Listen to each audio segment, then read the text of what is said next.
made two very interesting announcements over the past week, and Texas Tech Twitter has a lot to say about it.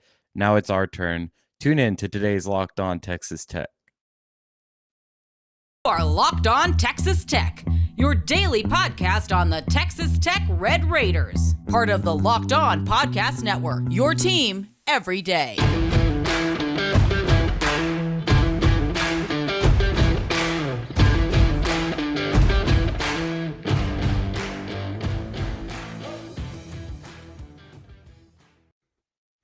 Hello and welcome to Locked On Texas Tech, a member of the Locked On Podcast Network. Thanks for making Locked On Texas Tech your first listen every day. We are free and available on all platforms, including YouTube, so be sure that you are subscribed to our channel over there. I'm Ryan Mainville. I'm a former support team officer at Twitter and now a very active member in the NFT and metaverse community. He's Emery Lida, a longtime Texas Tech analyst, writer, and podcaster. And today we've got to talk about really just the drama and the emotion that's around Kevin McCullar and TJ Shannon Jr. because a lot of people have a lot of thoughts, and we've been pretty silent about the way that we feel. I know even just you and I online, well, especially you online, we've been really quiet about the ways in which we've talked about this, but I think now we're at a point where it's just time to open the can and talk about it candidly and try to get to the bottom of some of these issues. But let's kick it off with Kevin McCullar, man, a guy that declared for the NBA draft and seemed like, he had a very vaguely worded statement whenever he announced for the draft. And we talked about that it might be a possibility that he's going to the portal. But we felt pretty strongly that he may end up returning to Texas Tech. Then he enters the transfer portal a couple of days ago, makes the announcement himself. Makes it seem like it's kind of just a backup option in case draft things don't go as planned. And then last night, Sunday night, he announces a final two of Gonzaga and Kansas, and Twitter blows up. Emery, just give me your initial thoughts on this whole situation. I know it's been a little bit of a tornado, but where's your head at right now?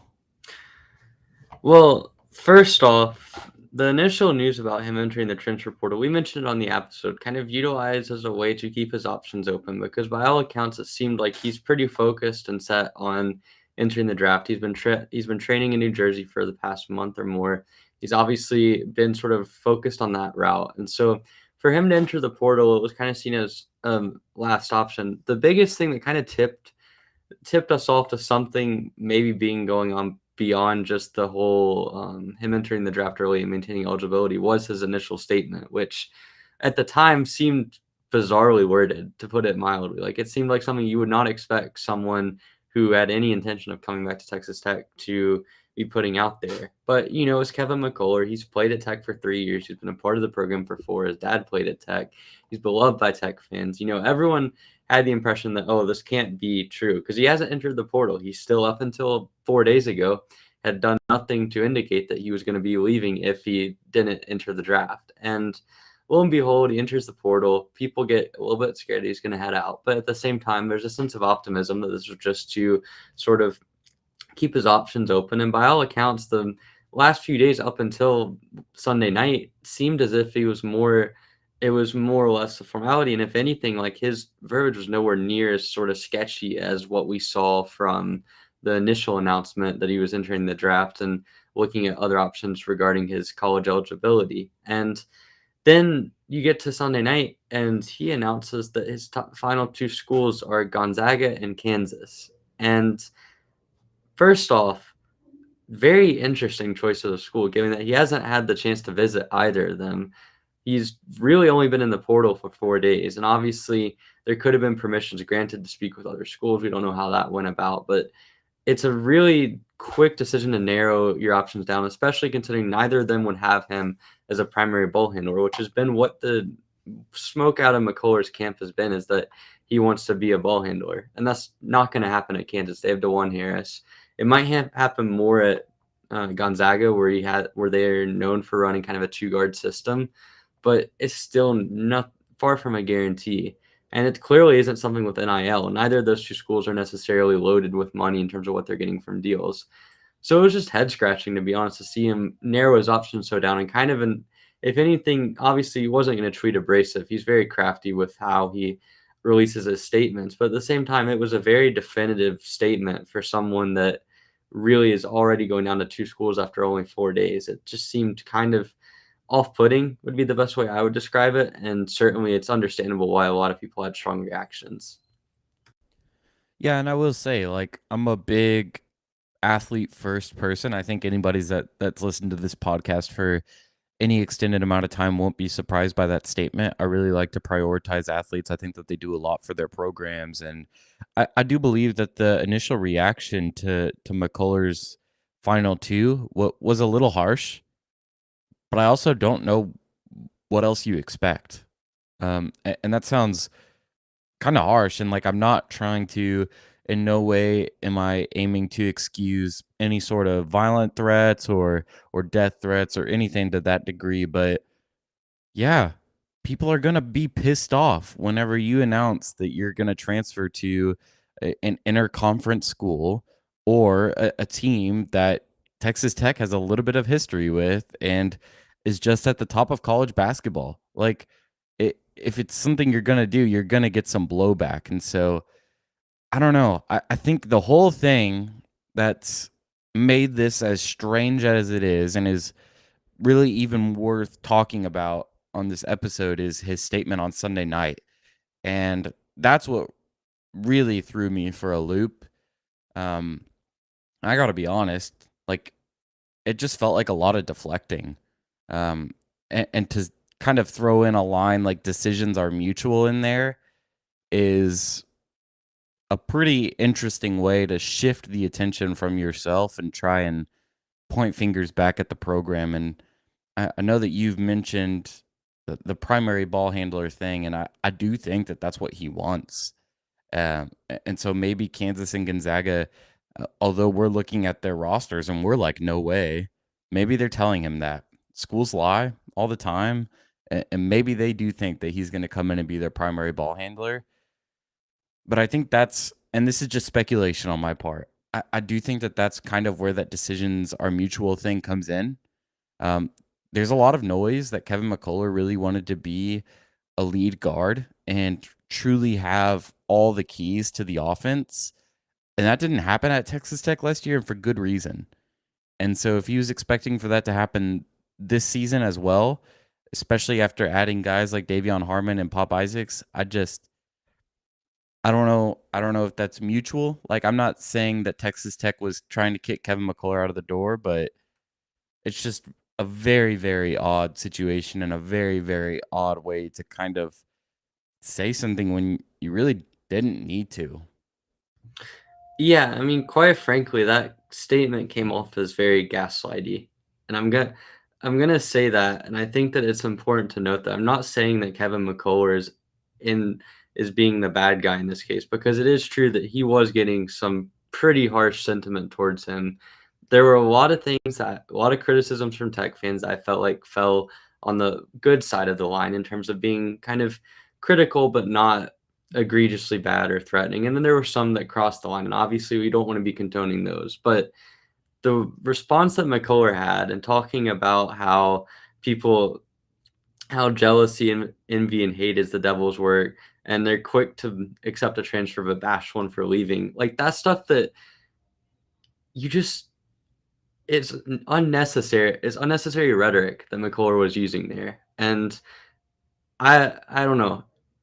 I have a lot of respect for guys like CJ McCollum in the NBA, who are very well spoken to the public, and at times will kind of be transparent about what they think about fans sort of sounding out and do it in a really elegant way. And I think this is what McCullar was getting at. And I feel like that was the intention to kind of clear his name, but the way it came off was very kind of standoffish towards Tech fans. And you said about like what else do you expect? And I think that's a good line to have, because while we're supposed to be, we have to respect the athletes, and certainly there's a lot that the athletes provide to the university. At the same time, you're going to get backlash when you make a move that's as drastic as announcing a transfer to two rivals of Tech in some capacity, and doing so in such quick order after you had been a member of the program for years and years and been a noted member. Like that's something that's going to happen. You saw it with Kyler Edwards at Houston, and I think over time that sort of hatred sort of died down a little bit as people got more away from the decision. So it's fair to accept backlash, but as soon as McCullar released that statement, it opened up an entire nest worth of hate coming back towards him. And in this case, I feel like it could have all been avoided. And I think McCullar, the way that McCullar worded that statement was extremely, extremely combative. It shifted the focus more towards the program, which, I mean, if he's had such a good relationship with Mark Adams, then obviously that's not something you want to do. And so it kind of raises the question of that effect, which again is needless. That's something that should be happening behind closed doors. And it takes shots and generalizing shots at a fan base that really has had McCullar's back for years and have really had him and held him in very high regard. And I'm not saying that he should be appreciative or sort of keep his mouth shut, but certainly the way that that statement went and sort of making all of these overarching quotes about how quickly they are to bash him after all of these hard work and kind of playing up his own work and his own efforts. It was very unnecessary to me, and it kind of left a bad taste from just knowing what we know about Kevin McCullar, who's obviously a very intelligent guy, obviously someone that's put a lot into the program, but to end on this note, it's not ideal. I've got plenty of more thoughts that I want to say, but first, quick word from our sponsors. Thanks again for making Locked On Texas Tech your first listen every day. We are free and available on all platforms. Here talking just the absolute mess that is the situations with Kevin McCullar and Terrence Shannon Jr. Emery, those were some good thoughts, man. Appreciate you chiming in there and letting us know what you think. I think the way that you described it as gaslighting was really good. And let's look at Mark Adams' statement. Let's do that because Mark Adams had a tweet today or on Monday around noon. And I'll read it. Quote, "We should all wish Kevin McCullar the best on his decision to remain in the NBA draft. These are difficult decisions for our student athletes, and he deserves our respect. This was a mutual decision that I believe will work out as he pursues his dream of playing in the NBA." End quote. First off, there's no way that Mark Adams is running his own Twitter account. This happens all the time, by the way. It's not any sort of indictment on him, but he absolutely gave some version of this statement to an SID or somebody in the AD, and they tweeted it out for him. I don't disagree with pretty much anything happening in Mark Adams' tweet. I think you've got to define respect in this tweet. Like, what does respect mean? Does Kevin McCullar deserve to be patted on the back and given well wishes and whatever he does next? No. Should we be courteous human beings and not, be violent or especially hateful towards him? Yeah, of course we shouldn't do that. But, again, what do you expect? And I understand that this is a very emotional thing, and McCullar has likely had a very emotional past couple of days. And I'm sure some of it is just feeling all of the emotion within the fan base and trying to simmer that down. You mentioned Kyler Edwards earlier, which is kind of an interesting thing because even with Kyler, it was like so much had happened that offseason, and it really felt like he was due for a better role in some ways. And if Kyler Edwards played in the USA last season, I feel like it generally would have been a good response. I don't feel like he would have been heckled or messed with. I think he's a guy who was appreciated, and he exited the program with a lot of integrity and a lot of respect. If Kevin McCullar transfers to Kansas, he's going to get booed out of the building whenever he plays at the USA. And I feel like these past couple of days are a way to try and prevent that from happening, which is why I kind of feel like he's going to be a Jayhawk just based on the amount of quick responses that he's had on this. But there's no way around it.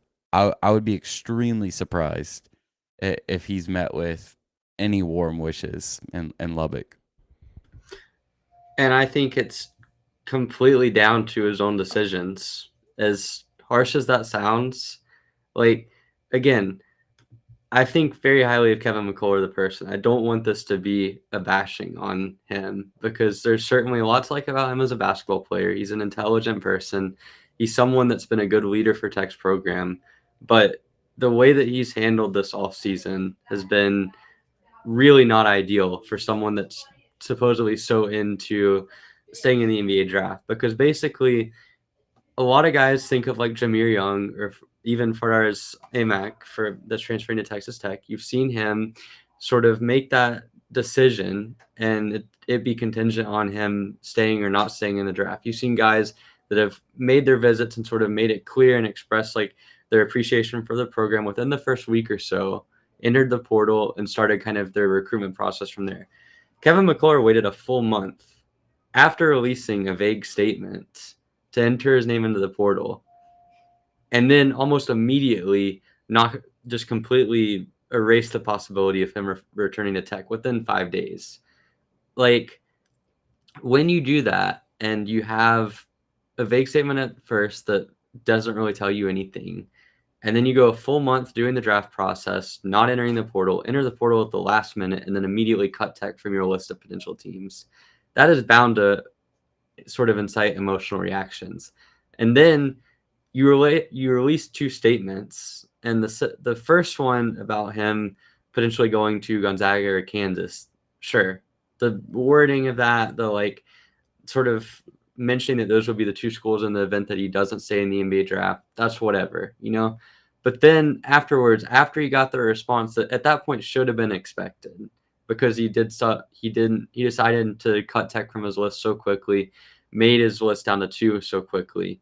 Then after that, he takes shots at the fan base in a statement that really, again, like I mentioned in the first segment, came off as extremely gaslighting, didn't take any sort of accountability for his own decisions there. Like, I feel like if he would have apologized and said like, look, like, I apologize for the nature of these statements and the timing for that. I wish Red Raider Nation the best, so and so.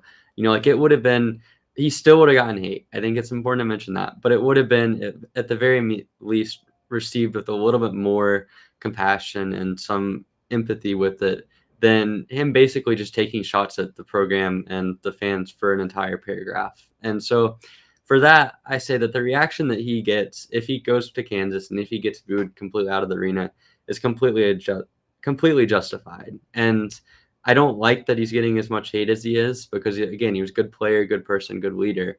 But he has nobody other than himself to blame. He could have handled this exactly like Kyler Edwards did, who, mind you, committed to Tech, then decommitted again and ended up going to Houston and still was graceful about it, still kind of left with integrity.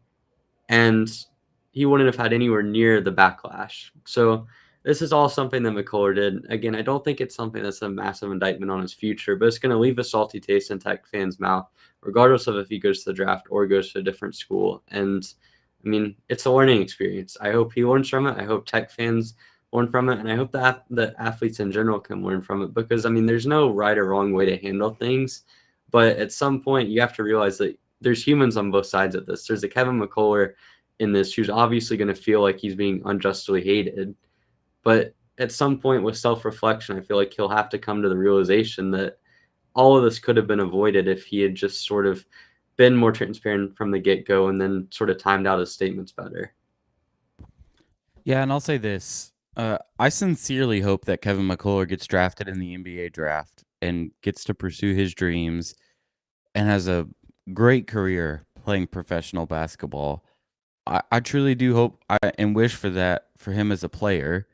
I don't think that I'll really monitor and follow him as much as I do former Red Raiders, just based on what's happened the past couple of days. And it feels like there's some degree of divorce here. But if he does end up transferring to another school, I don't know what to tell you. Like you played your hand, and that's where we're at now.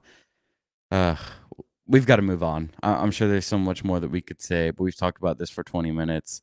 And there's another dumpster fire burning within the Texas Tech basketball program right now. We got to talk about the mess that is the TJ Shannon and Michigan controversy. But first, a word from BetOnline. BetOnline.net is your number one source for all your betting needs and sports info. Find all the latest sports developments, odds, podcasts, and reviews for all the different leagues this season. BetOnline is your continued source for all your sports wagering information, including live betting, esports, and scores. Head to the website today or use your mobile device to learn more about the trends in action. BetOnline, where the game starts. All right, talking about transfers. Terrence Shannon Jr. Entered the portal. God, it feels like 6 years ago by now. Entered the portal. There were teams like Miami, UNC, Illinois, of course, that kind of emerged as early favorites and made pretty strong pushes. And then arose Michigan, almost out of the dark shadows, and it seemed like that was pretty much a hit for TJ. Seemed like it would be a good fit. And they began to recruit him pretty heavily. He took a visit to Ann Arbor. While he was on a visit, his AAU coach decided that it would be a good idea to tweet that he was transferring there, which is really stupid, but we just don't have time to get lost in these rabbit holes tonight. It was pretty much a universally known thing within Texas Tech fandom that there was some holdup academically with TJ getting into Michigan. There were, little things about maybe he didn't pass enough classes. Maybe Michigan wanted him to graduate first. Not sure what. Nobody can really know definitively except for him. But there was some kind of holdup, and he announced his commitment to Illinois a couple of days ago, which by all means, it's not like an outlandish pick. Like, it's his home state. He was recruited heavily by the Illini out of high school, even after going to IMG. And Hunter Dickinson, who just announced that he's playing college basketball for the 18th year because he can't get drafted, tweets a very strongly worded tweet at Mark Adams about him being a coward, him holding up Terrence Shannon from being able to transfer there, him preventing him from taking classes.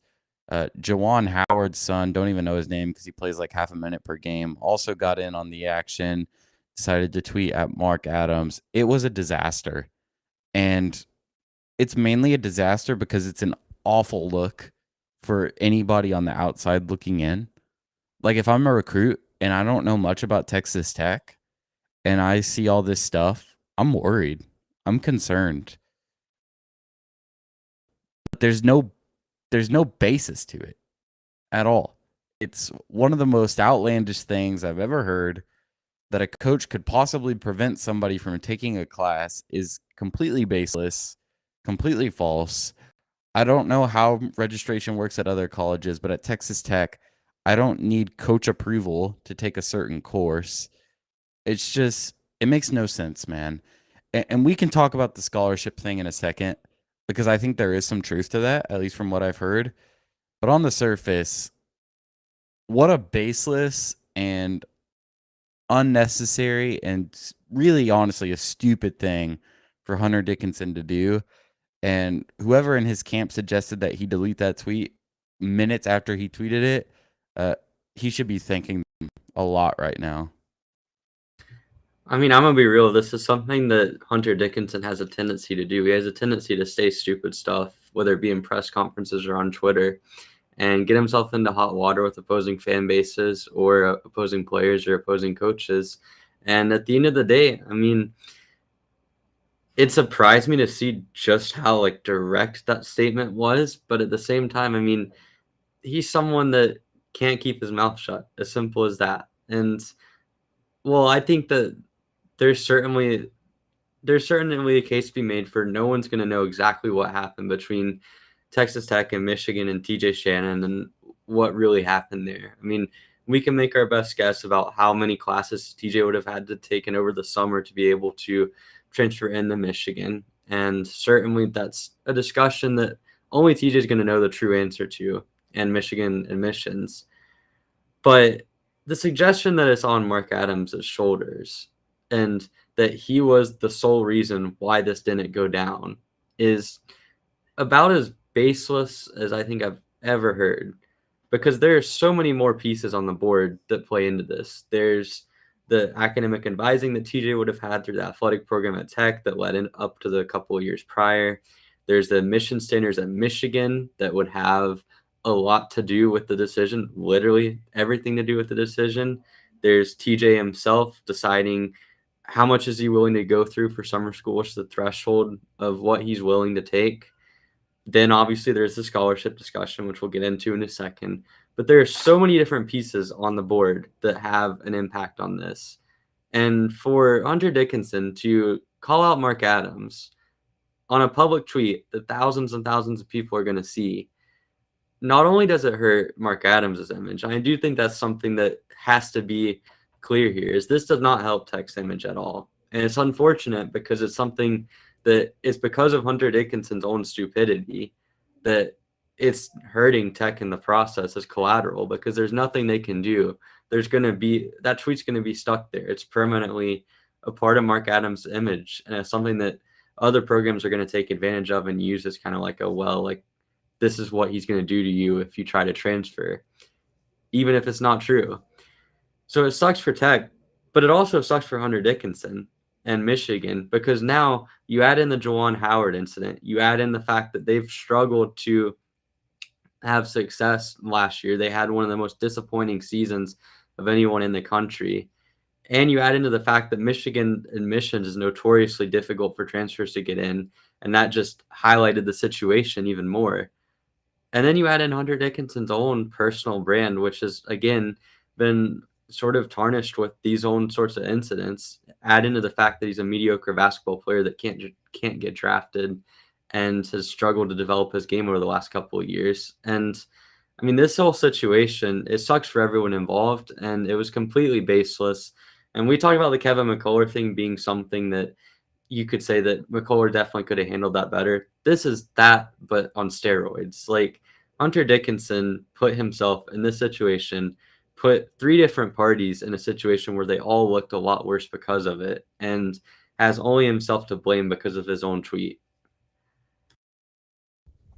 Yeah, and I will say, I do appreciate kind of the respect from TJ's side on this, and that there hasn't been a lot of things said publicly from him and his camp about this. Probably because they know it's not true, and there's no basis to it. But they could have made a bad situation worse, and they didn't. And I think that's commendable. So good for them.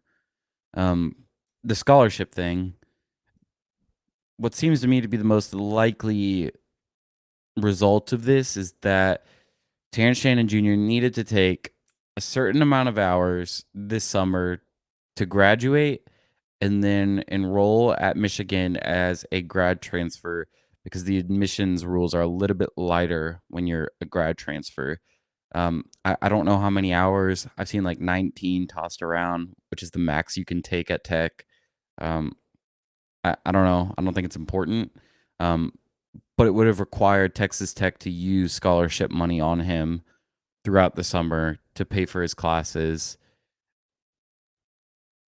And I just don't know in what world that can be expected from an athlete that's made plenty of money at Texas Tech and has had 3 years now to use that money to, use it towards credits and get some of those academic eligibility things out of the way. I mean, we talked a little bit about it with Kevin McCullar, and while it feels like he's deflecting and TJ hasn't really said anything publicly about this, and I hope he doesn't, like there's nothing else he can do here. And like I feel bad for the dude. I really do. It's a tough spot, and to own up and to pay cash for summer classes, especially if you're taking, 6 classes, is crazy. And that's going to suck, but what'd you expect? That's kind of the theme of this episode. And so, man, it feels crazy that there's like less animosity in my mind right now towards TJ Shannon than there is towards Kevin McCullar, but it's kind of how I feel right now. I mean, my side of it is TJ Shannon really hasn't done a whole lot wrong since the initial announcement that he wouldn't be coming back to Tech, or that he was entering the portal that came from John Rothstein before the team aborted the plane. That was ridiculous, and obviously he drew some hate for that. But since then, he's been nothing but caring for the Tech community. He's stuck around. Obviously, he's been very appreciative of teammates. By all accounts, he's been coordinating with Mark Adams, which is the other thing, because TJ has been directly with Mark Adams. He's been at practices. He's been supposedly appearing with Mark Adams at various places. Obviously, he's been around him. He's been around the support staff. Like, if there was this level of animosity and TJ's entire career is getting held back by the Tech coaching staff, you would think that there would be a lot more animosity towards that. And if TJ was such a strong lean towards going to Michigan, and it was like he felt completely slighted, then there'd be bad blood there. He wouldn't want to be in the training facility. And for per the scholarship stuff, like, you're actively, if TJ gets a scholarship for the summer, then you're actively limiting yourself by one more scholarship to someone that would be on the team for next year and would be actively trying to get ready for the season. And you could potentially be using that scholarship to help out your own guys when it comes to eligibility and kind of working out towards their own academic careers as well. So there's a lot that goes into that. And so just because TJ Shannon has done really well for Tech, and obviously, in my opinion, he's handled things for the most part the right way. Obviously, it wasn't perfect, but at the same time, like, he's been as cordial as you could realistically expect, with the exception of the first week or so when he was in the portal. It just doesn't make any sense to me to come out like Hunter Dickinson did. And certainly, I mean, it is what it is. I think that it's pretty clear to pretty much anyone that's been around the situation, has heard the amount of classes TJ would have supposedly had to have taken over the summer, and the fact that that was the holdup, that it's Mark Adams that is in the right here and firmly, like, yes, he could have kept TJ on scholarship, and I'm sure it would have been theoretically possible for them to accommodate his needs. But that's a whole lot of hoops for Tech to jump through, and they really didn't need to do that. It's not like they're completely outright denying the transfer. As far as I'm concerned, if TJ was academically eligible, there's nothing that Mark Adams could have done to prevent the transfer to Michigan. And it's not like Mark Adams gains anything by preventing TJ from going to Michigan. Like, what are they going to do? Like, potentially meet up in the tournament? You'd rather face Ohio State than Michigan or something like that. Like, it's completely an illogical argument. And it's frustrating because it puts everyone involved in a tough situation. And I think, especially in this case, I do feel bad for TJ, because if he comes out and completely denies that it happens, that would be the understandable approach, given he's transferred to a different school. And then Michigan fans are going to just continue to light up his mentions and whatnot, and text mentions. And if he firmly goes in favor of Hunter Dickinson and what Dickinson alleged, he's burning a bridge with a former coach, a former program, and he's needlessly attaching himself to another Big Ten school. So there's nothing he can do outside of stay silent that puts him in the right. And he's been put in this situation by someone else who can't seem to keep his mouth shut and continues to put himself in bad situations. So that is that. And at the end of the day, it sucks to see Kevin McCullar and TJ Shannon leaving the program, but I think that we're all ready for this drama to move on.